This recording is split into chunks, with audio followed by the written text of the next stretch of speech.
It began, as most Hollywood stories do, with silence. Not the peaceful kind, but the heavy kind, the kind that follows words left unsaid. For years, Jamie Dornan and Dakota Johnson had been the picture of on-screen chemistry, their bond born out of trust, vulnerability, and the shared weight of global fame. They had laughed together during interviews, defended each other through controversies, and carried the 50 Shades phenomenon on their shoulders like a secret they could never quite put down. But now, something had shifted. It started subtly, a missed mention here, a careful avoidance there. During a recent interview in London, a journalist asked Jamie if he still kept in touch with Dakota. He paused for a fraction too long before replying with a faint smile. "We'll always have respect for each other. That doesn't change." Respect, not friendship, not connection, just respect. The tone didn't go unnoticed. Within hours, social media was dissecting the clip. Fans compared it to Dakota's recent appearance on a talk show where, when asked about her relationship with Jamie, she simply said, "We went through a lot together. Some things are better left where they belong, in the past." That sentence alone sent the internet into meltdown. For two people who had once seemed inseparable, two actors whose off-screen warmth had often blurred the line between fiction and reality, the sudden distance felt deafening. Paparazzi photos that once showed them sharing effortless laughter now revealed only polite nods at events, if they even crossed paths at all. Insiders began whispering. Something changed between them after the franchise ended, one crew member from 50 Shades Freed revealed. There was always this deep trust, but maybe the intensity of it, the emotional exposure, took a toll. You can't live in that kind of world without consequences. Some blamed the industry. After all, Hollywood loves a narrative. When Dakota's career soared in the years following 50 Shades, from indie films to major blockbusters, and Jamie's path leaned more toward smaller, character-driven dramas, comparisons were inevitable. The tabloids pitted them against each other, writing stories about the post-50 Shades success gap, as if art could be measured in numbers. "They're both incredibly talented," one producer commented. But the press made it sound like one was winning and the other was falling behind. That kind of talk gets into people's heads, even if they don't want it to.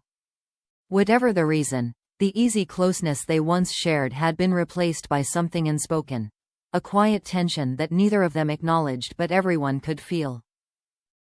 The most striking moment came during a film festival in Venice, where both were scheduled to attend separate premieres. Fans waited eagerly for even a glimpse of them together. But when Dakota arrived on the red carpet, Jamie was already inside. Later, when he emerged, she was gone. The timing felt almost deliberate, a dance of avoidance choreographed in silence. Still, cameras caught what the fans had been craving. A fleeting moment backstage when their paths briefly crossed. No smiles, no words, just a glance. But in that single look was everything. History, affection, exhaustion, maybe even regret. A photographer who witnessed the exchange later described it as electric, but cold, like two people who once knew each other better than anyone and now didn't know how to say hello. Behind closed doors, those who knew them best said the tension wasn't rooted in anger, but in fatigue. They gave so much of themselves to those roles, said a close friend of Jamie's. It wasn't just acting. It was emotional exposure, for years.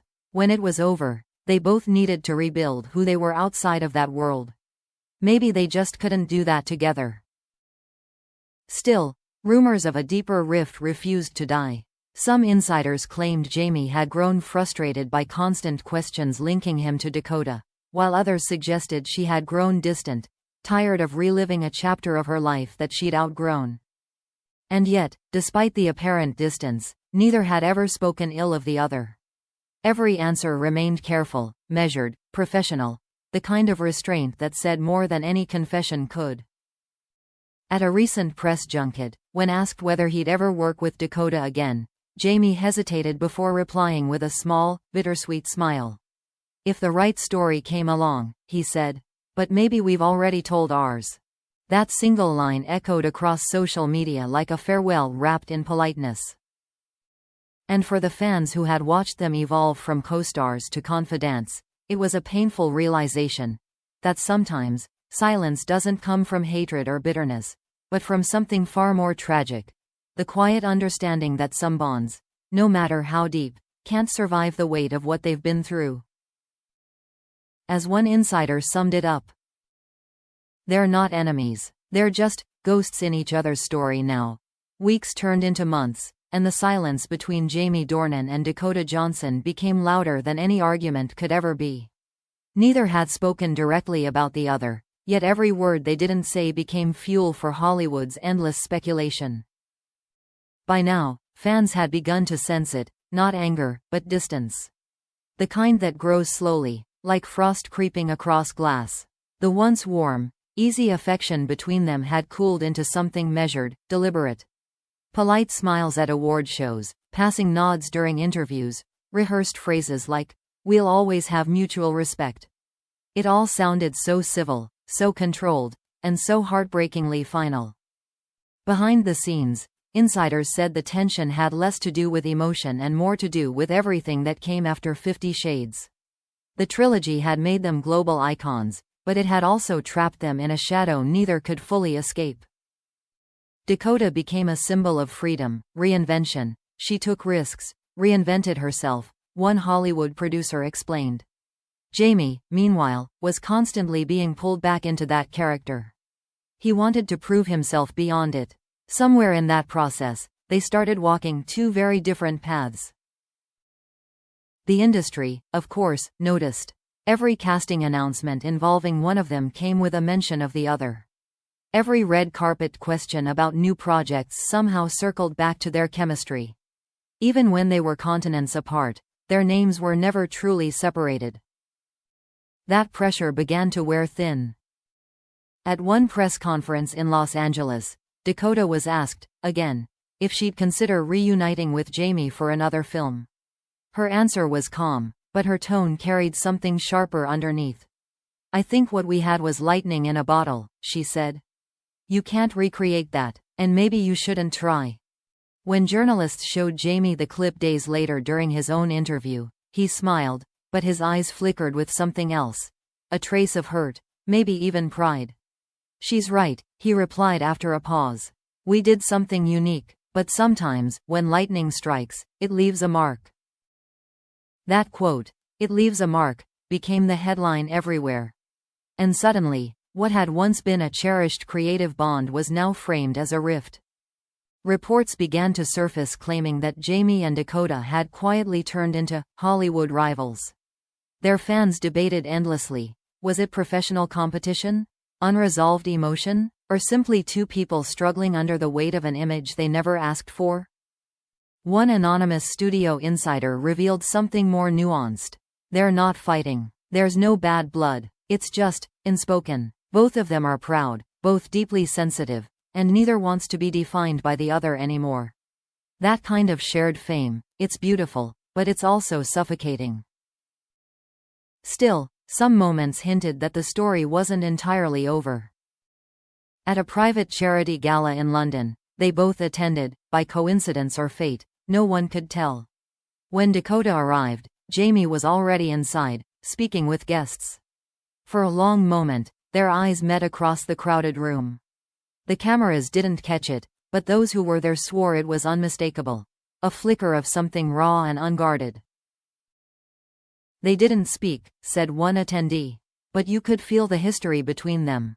It was like watching two magnets fighting not to collide." Later that evening, when Dakota left, Jamie was seen watching her from a distance. No words, no drama, just that quiet, complicated silence again. The tabloids spun it as cold indifference, but those who knew them said it wasn't cold at all. "There's pain there," a mutual friend admitted. "They both care, too much, maybe. But neither knows how to reach out anymore without reopening old wounds." A few weeks later, Dakota gave an interview for a magazine cover. When asked about Jamie indirectly, framed as a question about collaborating with intense co-stars, she smiled wistfully. "Sometimes the strongest bonds don't need words," she said. "But silence can protect you, and it can also destroy you." Her words were poetic, but they cut deep. For Jamie, reading the interview brought a quiet melancholy. He didn't respond publicly, of course. That wasn't his way. But on the set of his next project, crew members noticed he kept a small photo in his trailer. One from the early days of 50 Shades, of him and Dakota laughing uncontrollably between takes. "He never talks about her," one of them said. "But you can tell he still thinks about those years. Like it's a chapter he can't quite close." In Hollywood, stories like theirs rarely end with closure. They fade into myth. And perhaps that's how it would be for Jamie Dornan and Dakota Johnson. Two actors forever linked by a world they built together, now living parallel lives filled with quiet admiration and unspoken tension. One journalist, reflecting on their journey, wrote it best. They began as partners, became legends, and ended as strangers who know too much.